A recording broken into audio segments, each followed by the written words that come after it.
अस्सलाम वालेकुम, मैं हूँ कुर्सलैन आरिफ और आप देख रहे हैं प्रोग्राम नौ नारू अब की बार। नाज़रीन, बात करेंगे खलीलुर रहमान कमर साहब की, जो कि बहुत ही फेमस राइटर हैं, बहुत अच्छे अच्छे ड्रामे लिख चुके हैं और बहुत फेमस ड्रामे लिख चुके हैं। आजकल कुछ ज़्यादा ही कंट्रोवर्सीज़ की जद में है। हमने देखा था पहले कि किस तरह से खलील साहब की जो है वो एक ऑडियो लीक हो गई थी, जिसमें वो खातून के साथ बात करते नज़र आ रहे थे। बड़े प्यारे लहजे में वो बात कर रहे थे और जो बातें कर रहे थे उस हवाले से भी मैंने पहले के प्रोग्राम में भी बताया था और आज के प्रोग्राम में भी बताऊंगी। लेकिन अभी जो रीसेंट चीज़ हमारे सामने आई है वो ये आई है कि खलील साहब ने अपने डिफेंस में जो है वो एक स्टेटमेंट दिया है। उन्होंने कहा है कि ये जो ऑडियो लीक था ये अभी का नहीं है, ये 3 साल पहले का है और मेरे ख़िलाफ़ जो है ये कंट्रोवर्सीज़ क्रिएट करने की कोशिश की जा रही है। और उन्होंने ये जो इल्ज़ामात का सहरा है ये फ़ेमिनिस्ट के सर सजाया है कि वो ख़ातून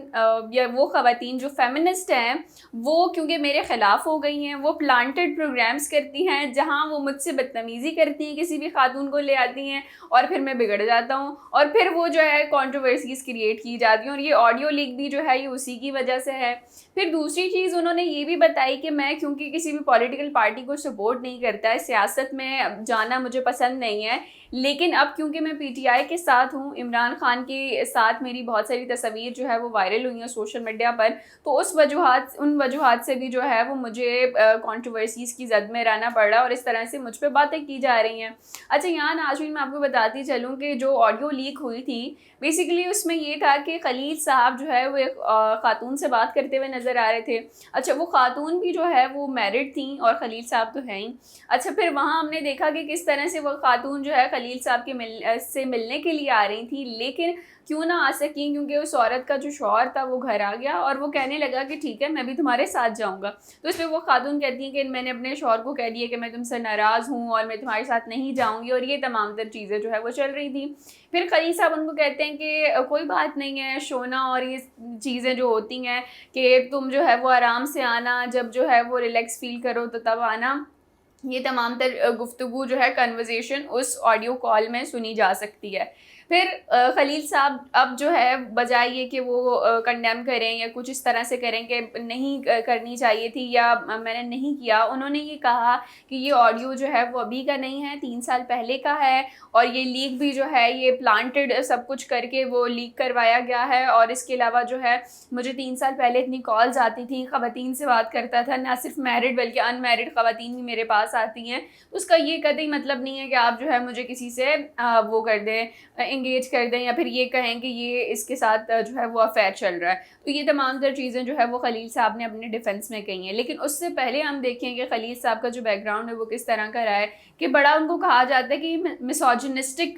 टाइप का जो है इनका माइंडसेट है, ख़वातीन के अगेंस्ट में हमेशा बातें करते रहते हैं। हालांकि काफ़ी बातें वो उसके फेवर में भी करते हैं, लेकिन जब हमने ऑन स्क्रीन जब भी देख रहे होते हैं, लाइव शोज़ चल रहे होते हैं, टॉक शोज़ होते हैं इतने सारे, सबसे पहले जब हाईलाइट हुए थे खलील साहब उस वजह से हुए थे कि मारवी सरमद जो है, अब क्योंकि पाकिस्तान में 8 मार्च का रिवाज चल पड़ा है, 8 मार्च को जो है वो हम देख रहे होते हैं कि एक मूवमेंट चल रही होती है और जिस तरह से ख़वातीन जो है वो पार्टिसिपेट कर रही होती हैं। अब उसी हवाले से जो है वो मारवी सरमद वहाँ मौजूद थी। मारवी सरमद के साथ इनके कुछ क्लैशेज़ हो गए, वहाँ लड़ाई शुरू हो गई, फिर खलील साहब जो है वो उनको बुरे बुरे कमेंट्स करना शुरू हो गए। अच्छा, उस वजह से हमने ये चीज़ भी देखी कि किस तरह से खलील साहब को काफ़ी सारे लोगों ने जो है वो कहा कि इसको इस तरह नहीं करना चाहिए था, किसी भी खातून के साथ इस लहजे में बात नहीं करनी चाहिए थी या ये नामुनासिब लफ्ज़ इस्तेमाल नहीं करने चाहिए थे। लेकिन क्योंकि वो 8 मार्च का वाक़या था और हम देख सकते हैं कि हमारे मुआशरे में कितने सारे लोग जो हैं वो ये ख़वातीन जो मार्च करती हैं उसके ख़िलाफ़ हैं, तो वहाँ एक चीज़ सामने आती है कि किस तरह से जी बहुत सारे लोगों ने खलील साहब को सपोर्ट भी किया। लेकिन उसके अलावा हम देखें कि एक और टॉक शो चल रहा था और वो ख़वातीन के मसलों मसाइल पे ही था और वहाँ पे जो है एक जर्नलिस्ट थी, फीमेल जर्नलिस्ट, वो अपना क्योंकि पॉइंट ऑफ व्यू रखती थी, तो वहाँ पे भी खलील साहब जो है उस शो से चीखते चिल्लाते माइक उतार के फेंक दिया और फिर वहाँ से चले गए और वो जो खातून थी उनको मगलाजात बकते हुए यूँ चले गए। तो वो एक चीज़ भी काफ़ी वायरल हुई कि किस तरह से खलील साहब जो है, अगर ख़वातीन उनसे इख्तलाफ़ राय रखती हैं, अगर उनकी राय से वो कहती हैं कि नहीं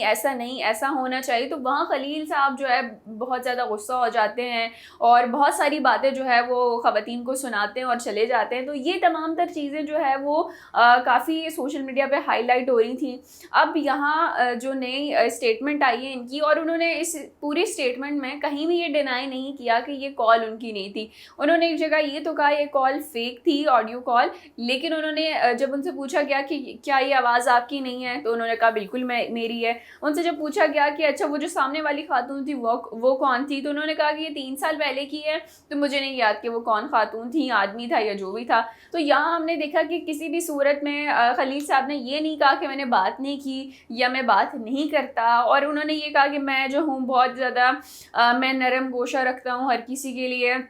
लोग मुझसे मिलने के लिए आते हैं तो मैं बहुत अच्छे तरीके से उनको ट्रीट करता हूँ। लेकिन इतना नरम गोशा रखना कि वो जो ऑडियो लीक हुई है आप उसमें सुन सकते हैं कि बहुत ही ज़्यादा जो गोशा है वो नरम रखने की कोशिश की जा रही थी। तो वो हमने चीज़ देखी कि किस तरह से खलील साहब जो कि बाकी लोगों को तो जो है वो बातें सुनाते नज़र आते हैं और टोकते रहते हैं, और वो ख़वातीन जो उनसे इख्तलाफ़ राय रखती हैं उनको भी बुरा भला कहते हैं। लेकिन जहाँ अपनी बात आती है वहाँ जो है वो इस तरह की हरकतें करते नज़र आते हैं। अच्छा, क्योंकि वो राइटर हैं तो काफ़ी सारी ख़वातीन जो है उनके पास जाती होंगी ड्रामों के लिए। तो अब ये तमाम जो सिनेरियो क्रिएट हुआ है इसके बाद तो ये लग रहा है कि ख़वातीन उनके पास जाती हैं ड्रामों के लिए और वो जो है वो फिर फ़िल्में बनाना शुरू कर देते हैं उनके साथ। तो ये तमाम तर चीज़ें जो है वो हम देख रहे हैं कि किस तरह से खलील साहब ने ये किया। और दूसरा जो एक पॉलिटिकल टच देने की उन्होंने कोशिश की कि मैं तो जो हूँ वो इमरान खान के साथ होता हूँ। हालाँकि इमरान खान के साथ बहुत सारे लोग होते हैं और किसी पे भी इस तरह की कंट्रोवर्सीज़ नहीं क्रिएट की जाती हैं, और इमरान खान के ख़िलाफ़ है ही कौन जो